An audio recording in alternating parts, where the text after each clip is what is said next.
Welcome to the Seven Figure Builder Show. My name is Julie Baranek, founder of Seven Figure Builder, where we help high achieving CEOs free up time with gorgeous analytics to scale their business to seven figures and beyond. And I'm here today with my friend Simona. Hey, Simona. Hi, how are you? I am wonderful. I am thrilled to have you on today. We're going to talk about everything marketing. Yes. Oh, I love marketing. It's like the best thing about building your business. Totally, totally. So, first off, where in the world are you?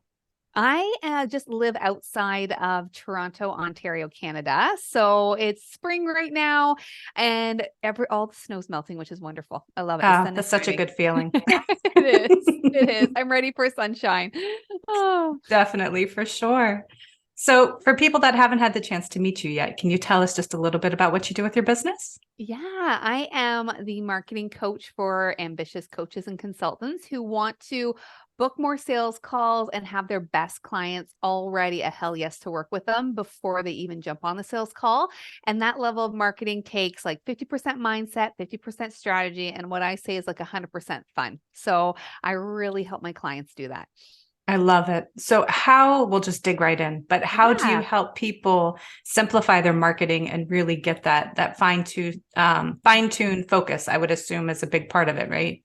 Yeah. Well, one of the things, well, a couple things there. Well, one of them is that I think that, especially when you're first starting out in your business and even as you scale, marketing can feel really overwhelming. But I think what I try to do is I try to simplify the process. So we're really focused on the things that matter the most and where you are based on where you are in your business journey and the best thing that's going to actually connect with your client. So I really take a client centered approach to marketing, a customer centricity approach to marketing, where we put the client at the center of what you do and you build your business around the client. And I think when you do that, you cut out all the fluffs or all the shoulds or whatever that might start to look like. And we start to create a streamlined approach to marketing that's like fun, simple, and we kind of eliminate some of that burnout and hustle that happens when we keep thinking that we have to be doing the thing over and over again.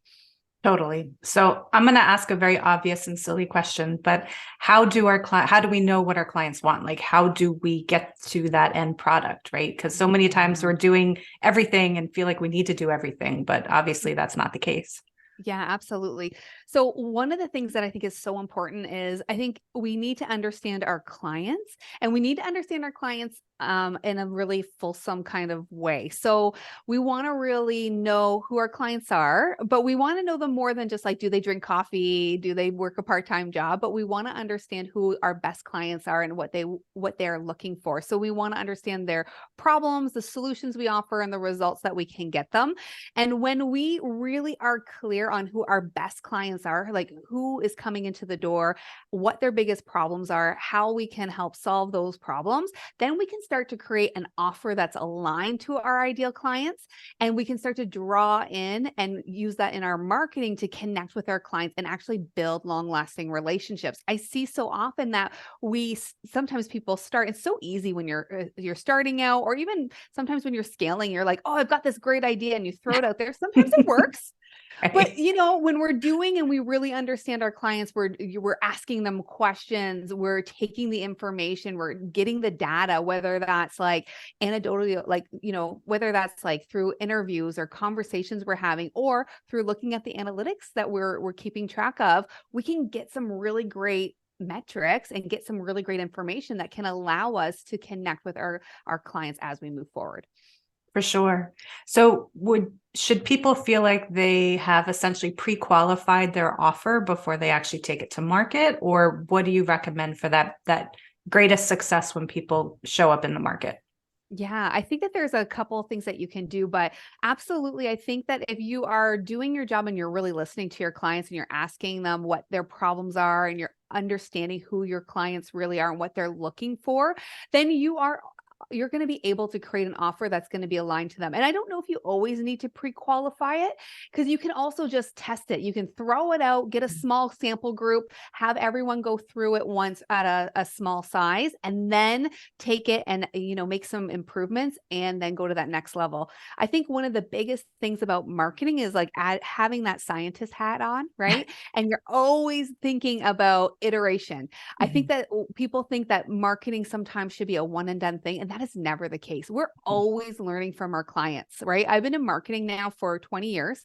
I used to be the head of a marketing team for a couple of tech companies before I jumped into doing marketing coaching full time. And I teach at a graduate level. And I promise you, it's a process of love and iteration. That's why I say like marketing, learning to love marketing and really coming from that service base, that is everything, because you want to always be serving your clients. And by doing so, it's listening, it's making changes, it's testing them, and it's iterating, and it's doing it over and over and over again. And I promise when you have that approach and you take that curiosity lens, it changes the whole approach to the way you do your business.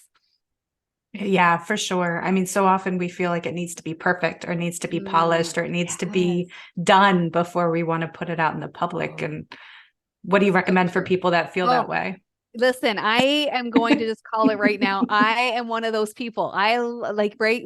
I'm guilty of this, right? Even as a marketing professional, I'm like, oh, it has to be perfect before it goes out. But the truth is it doesn't. And a lot of my clients are ambitious, high achieving women, and they want it to be perfect. But we have to sort of let that go, because the truth is our clients aren't looking for perfect. They're looking for you to solve their problem. And when you get really clear on that, you can allow yourself to show up and serve your client from a place of where they need to be and what they need to help move them forward. So I always say to my clients, like, let's look at B plus work, like how can we start to create B plus work that allows us to get information out in the world so we can test it, see if it's working, if it's landing, if the messaging's right, or do we need to make little tweaks? Because we're always gathering that information from, the data or the information or the feedback that we're getting to make it better the next time, right? We don't have to start over. We just need to make those tweaks. And I think that's a big differentiation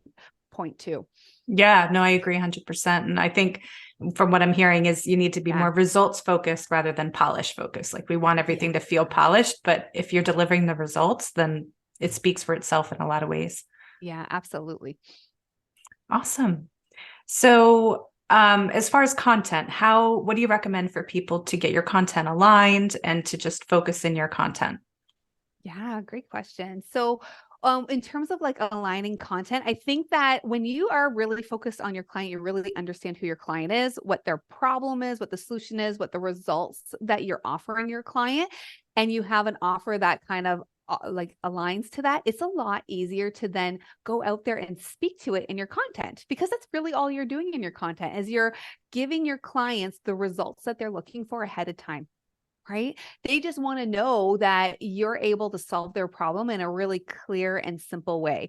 And so that's something that I love to teach my clients, the framework of really clear messaging so they're able to connect with their audience in a one-on-one way. And I think that's how we make the best connections online, right?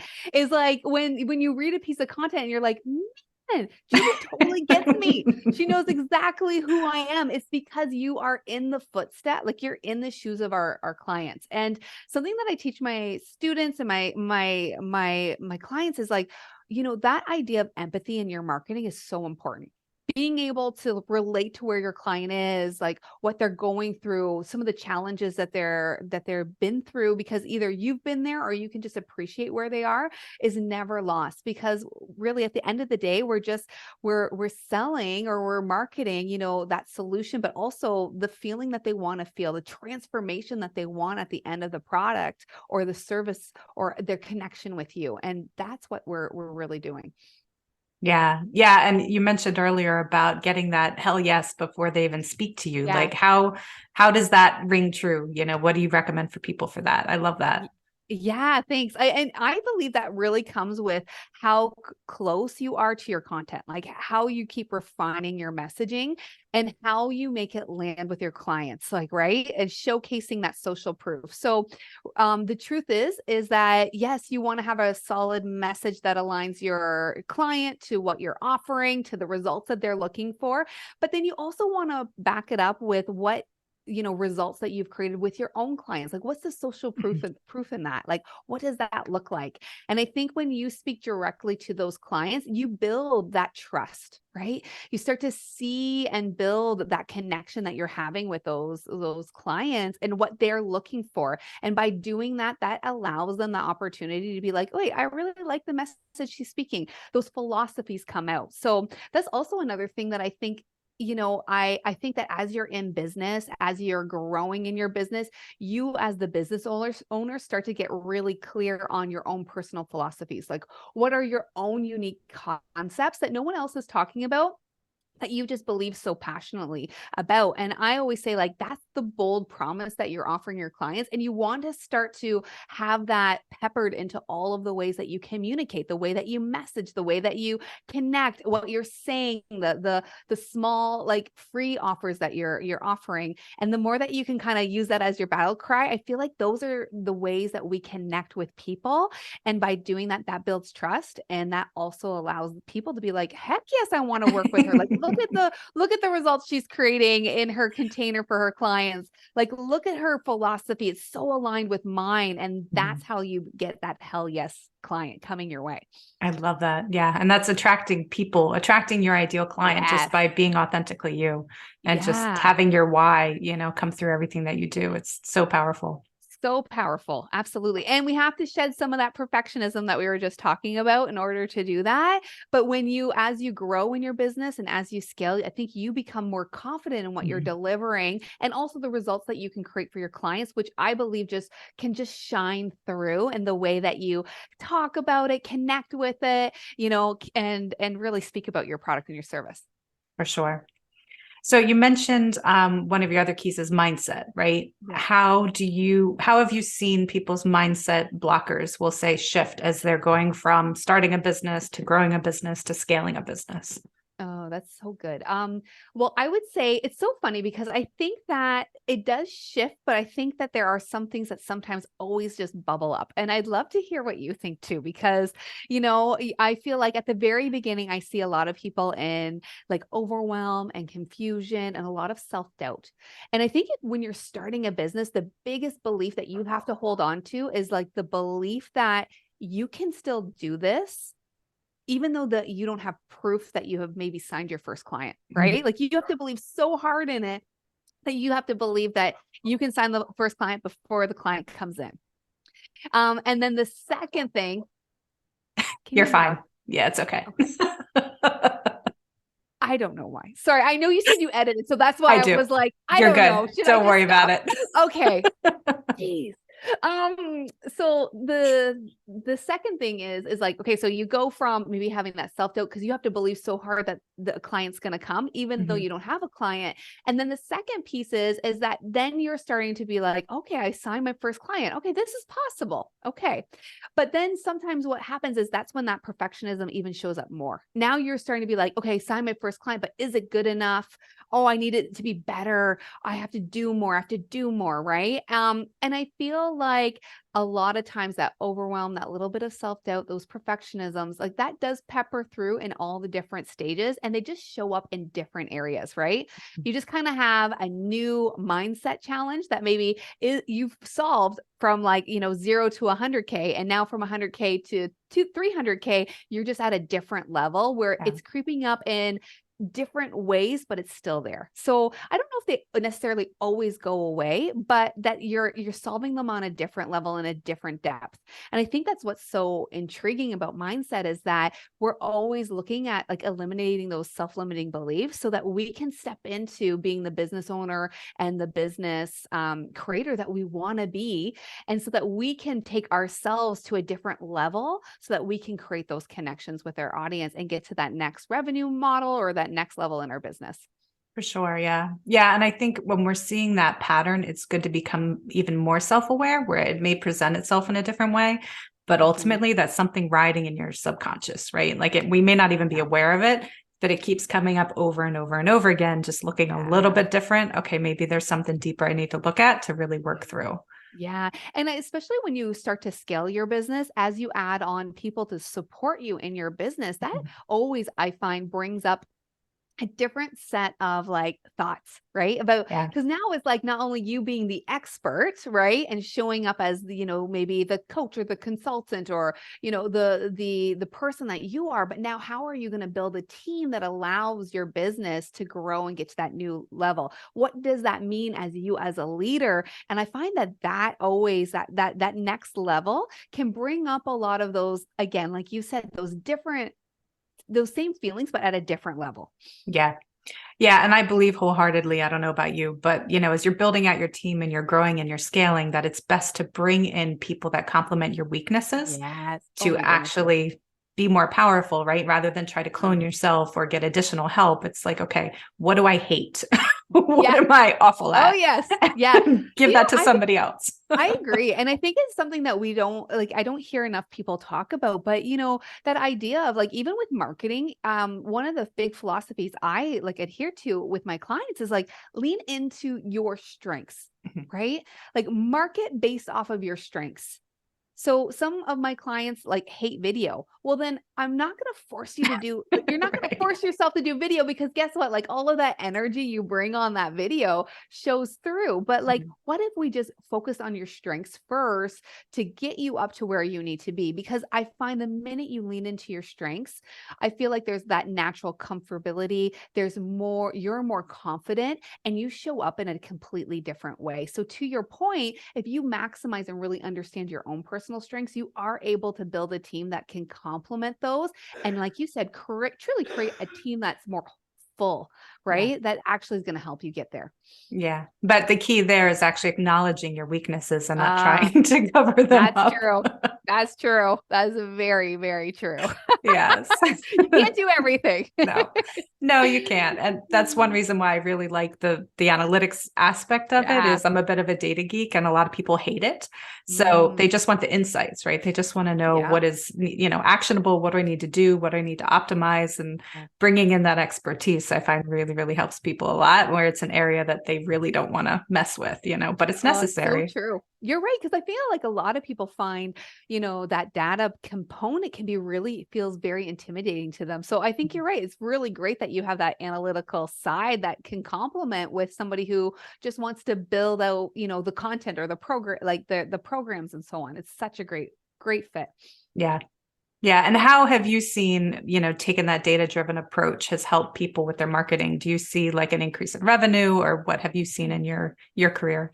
Yeah, so it's interesting. Depending on where you are in your business, I would maybe wager on like what metrics you should be looking at when, because it's easy when you first start out in business, you are just starting out and you have to do a lot of testing like we talked about, a lot of iteration, and you're building up this foundation. And yes, you want to look at some of those components, but when you're kind of more full on and you have a steady stream of clients and like really understanding where your clients are coming from is extremely important. So, understanding your lead sources, like how long your customers are hanging around for, like, are they coming in and leaving? Or do you have really strong retention rates? Like, though, that's when we start to look into that kind of data. And then, of course, if you have a program and you have your back end of your website and your analytics there, or your program in general, you can glean so many insights on how to improve that. And again, how to attract better customers and get more knowledge on your customers that allow you to make better decisions in your business, but also new offers and ideas to connect with them in a completely different way. Yeah, absolutely. No, and just having that data is you're not guessing anymore, right? Like you can Yeah. actually make data-driven decisions and educated decisions Yeah. instead of just, like I think this is going to work, but Yeah. really not sure. Yeah, like on a simple level, I know a lot of people use a lot of their data for like content, like what drives their Right. content when Mhm. like what the engagement scores are at the beginning, right? That's a really easy engagement number to understand. Like if you're noticing everyone wants more information about content on like confidence, let's say, maybe you Right. offer more of that content, right? And then as we get going, maybe we're going to find that we can find on our website if we're looking to optimize it as you scale, you're realizing that we get only so far down your website and they're not clicking on the button, Yeah. or they click on the button and they bounce. Like that gives you so much information Yeah. to get curious and to actually solve business problems. And I think that that can be the really exciting thing about data and analytics, to your point, is that it gives you more clarity on solving really good business problems for you that maybe might would have taken you less time when you do that versus taking you more time. Yeah, which in the end saves you money because you're not spinning Yeah. your wheels and wasting your time.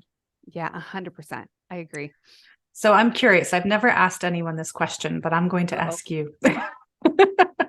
So in the online marketing, I've been watching, what a lot of people do, and I like to look at the maturity of the methods that people are using in their marketing. What trends have you seen, or what methods do you see changing as people move up that maturity scale? Yeah, like the idea of like, where do you go? What do you do at the beginning? And then how do you start to draw people in? Yeah. I think if I was to think about when you're first starting, I feel like when you're first starting, you're utilizing the network that you already currently have. And Mhm. you're also trying to build your network. So I see a lot of short-term tactics being used there Mhm. in terms of marketing versus long-term tactics versus the acquire. So and I think it's so important for us when we're thinking about marketing to think about, I love breaking down marketing into sometimes three buckets because it helps people think about it slightly different. You have short-term tactics, long-term tactics, and then you have like, what I call collaborations, referrals, which you could put in to either one of those. But I think when you break it down, when we're thinking about short-term tactics, that can be sometimes like very focused on social media. It can be like a quick email to somebody. It could be just utilizing your own personal network. Like, can you tell so-and-so I do this, right? That idea of utilizing what you have in the moment. And I see, at the beginning, it's easy to go on like a Facebook group and post something and connect with people a moment in time. But when we think about attracting people, we want to start thinking about our long-term tactics. How are we building really strong relationships with these customers over a long period of time? And how do we nurture them? And so to me, that's where we want to start to build out, let's say, like your email list, for instance. That's like a long-term tactic, right? Yeah. Because you're building and nurturing relationships over a long period of time and you're starting to build a community.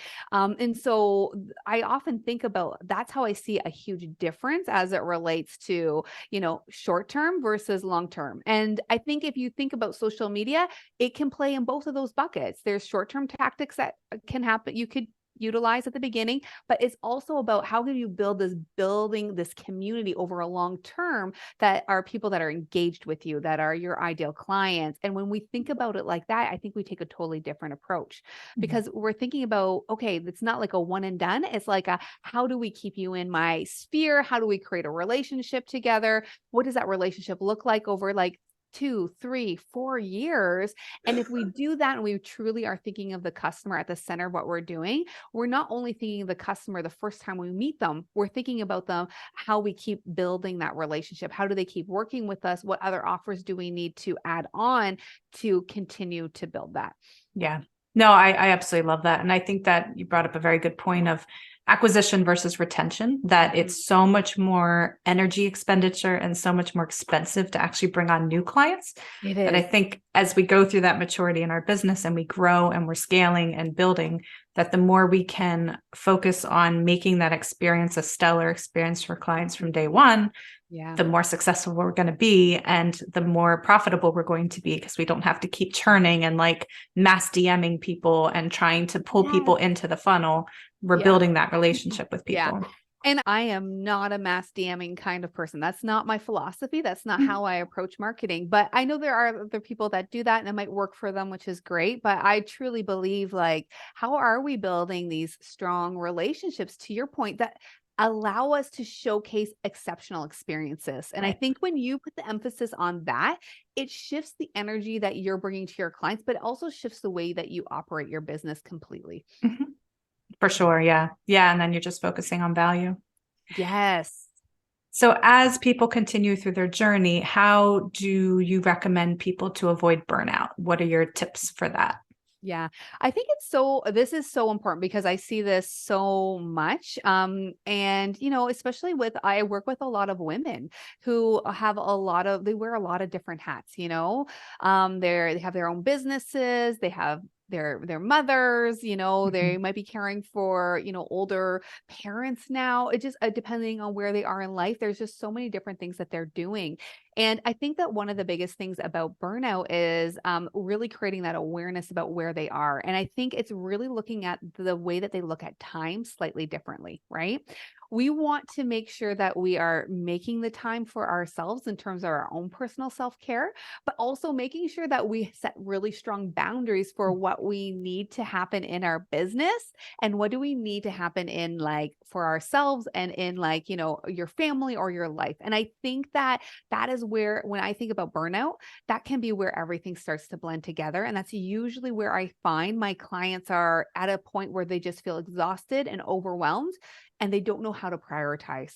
And Mhm. so that's one of the biggest things that I worked on. I just did this with a client the other day. We really went through the process of really organizing their priorities in their life and making sure that they reflected that their calendar reflected those priorities and starting to talk about what do those boundaries look like, right?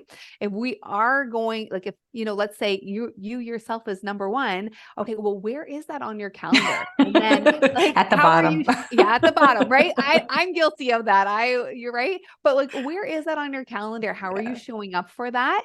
And then how are you giving yourself, that space? Right? Mhm. How can you set up? And then what we do is based on that, then we use that as the guiding post to like actually schedule your calendar, schedule your life, but more importantly, schedule and organize your business, right?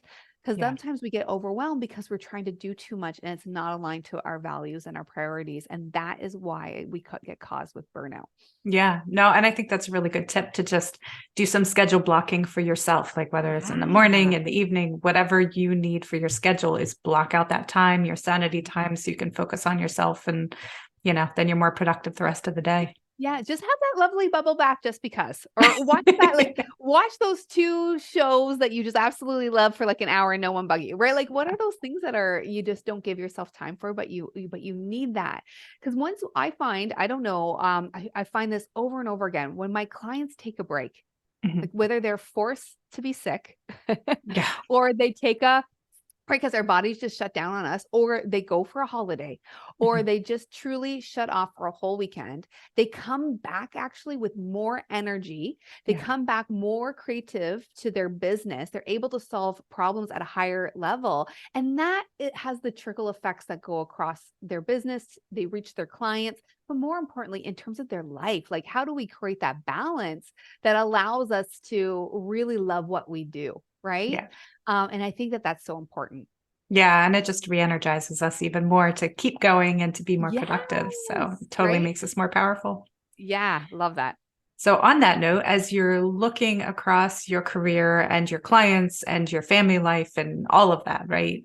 How do you define success? What does that look like to you?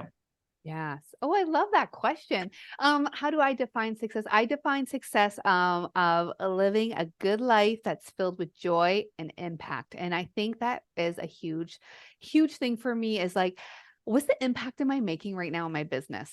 Right. I know, especially like it's so easy to get sucked into how much people are making and don't get me wrong that is That's important nice. and it's nice. Like I'd be lying to you if I said that's not nice. Like, yes, let's go make all the money. Like I am like for everybody making all the money that they want. I love that. Um, but at the same time, what that really is a reflection of is truly the impact that you're having in the world. And that to me is just even more impactful. And I think that that's always been my why is like, how can I help, women especially build the businesses and lives that they want? Because when we invest in women, we invest and we lift everybody up. And so I Mhm. feel like that impact is so important because we're not just impacting one life, we're impacting many and potentially generations to come. And I love that idea. What Yeah. about you? Yeah. For sure. No, I agree. And I love asking the question because everybody's answer is different, but never once have I gotten like, when I hit X dollar, right? Like, Yeah. or once in a blue moon, I get that. But usually, but there's a purpose behind it, like a bigger Yes. purpose. It's not just like Yeah. hitting that dollar amount. So, yeah, no, I agree with you. Is that self-fulfillment, that flexibility, that family focus, that just feeling fulfilled in what you do and loving what you do and being passionate about it. So I think that's really powerful. So you've worked with some amazing leaders through the years in your coaching and everything else that you do. What would you say makes a good leader? Like what really builds up those leadership skills? One of the things I can think of, the one leader that just stands out to me so much, and she is a mentor of mine, and she's just incredible. I think that one of the things that made her such a great leader is that she was so humble. She had this presence with her. She had a lot of empathy. She was able to connect and she cared about the people around her. And she just was so humble in the way that she approached, you know, making change. And she was honest. Oh my gosh, she could tell you, she was so honest. And she would tell you a bad thing, but you still felt good afterwards. You're like, this is great. That's a Okay, skill. that is a skill. And I Yes. will say that I think that that's something that I think is, was so important is the awareness that a leader has, I think is what makes them a great leader. When they're Mhm. really self-aware about you, like, we were talking about strengths and weaknesses and so on. When you're really aware about you yourself as a leader and you're able to bring that same humility and humbleness to the people on your team, and you're able to listen, give that compassion, and then also be really honest with that person. I think that's really key. Like honesty is honesty is kindness, right? To Yeah. so many degrees. You don't have to be mean about it. Just it comes from a really genuine place. I think that makes a big difference. Yeah. No, I absolutely love that. And that empathy to what you said of they tell you something awful, you still feel good is that empathy makes a Yeah. huge difference and just Yeah. being, kind in your delivery and kind to people in general. Yeah. I Yeah. love that. So looking over the year ahead, what can people expect from you next? Oh, amazing. Well, I actually am really excited. I am creating a course right now all around sort of like I'm calling, it's like the how to elevate your marketing. So it's like, how are you taking what you're doing right now and how are you elevating your marketing to create more marketing clarity in your message, in your offer, and with the people that you connect with. So really client centered so that you're delivering a clear and confident message to your clients. And again, bringing in those clients as a hell yes, creating a really skilled lead generation model where you're bringing in clients, but Mhm. clients that are a perfect match for you. And I think that that is a very key thing. It's one thing to have lots of consults, but it's Yeah, another thing to have great fits in your business. And that's what we're looking for. You don't want to you want to bring on clients that are aligned with your bigger vision, but also that you can get them results. And that's what this course is going to be all about. that's amazing. Yeah, And I'm so launching that in the fall. So that's exciting. totally. Yeah. Yeah. So for those that are listening and thinking, oh my God, I need to get a hold of Simona, how can they find you? Where can they find you online? Oh, amazing. Yes, I would love to connect with you. Right now, you can work with me one-on-one, where I teach my clients how to book more sales calls with their very best clients to work with them and teach you how to market and optimize your marketing. I do that really by getting clear and helping you get confident on your marketing, your niche, your message, creating that irresistible offer. But you can go to at Simone Moreau Coaching on Instagram, and you can click the link in my bio and set up a one-on-one consult call with me where we can set up a time to chat about your unique business and create a plan that's directly connected to you and your business and bringing in those ideal clients. Fabulous. And we'll have all the links below so everybody can click on Oh, them and come check you out. oh, thank you. Yeah. And if you had the attention of the whole world for 5 minutes, what would you tell them? Oh, amazing. Okay. Well, I guess I would say marketing. I think what I would say is like marketing is having a great conversation. And I only say that because I think we make marketing way more complicated than it needs to be, right? So if you think about marketing having a great conversation, it just needs to be memorable and meaningful. That's it. And you can do that in so many different ways, right? You just need to know who you're talking to at all times, right? Focusing on their problem, right? Creating connections and building community. And that's what really creates a thriving business. And I think when you put your client at the center of what you do, it makes your business so much more fun and it makes it feel so much more impactful. I love that. Awesome. Well, thank you so much for being on today. Really appreciate it. Oh, This was a lot thank of you. fun. Thank you so much. I had Yeah. so much fun. Awesome. Me too. And like I said, we'll have all the links below so everybody can come check you out. And you can find me at sevenfigurebuilder.com. And I look forward to seeing you on the next episode.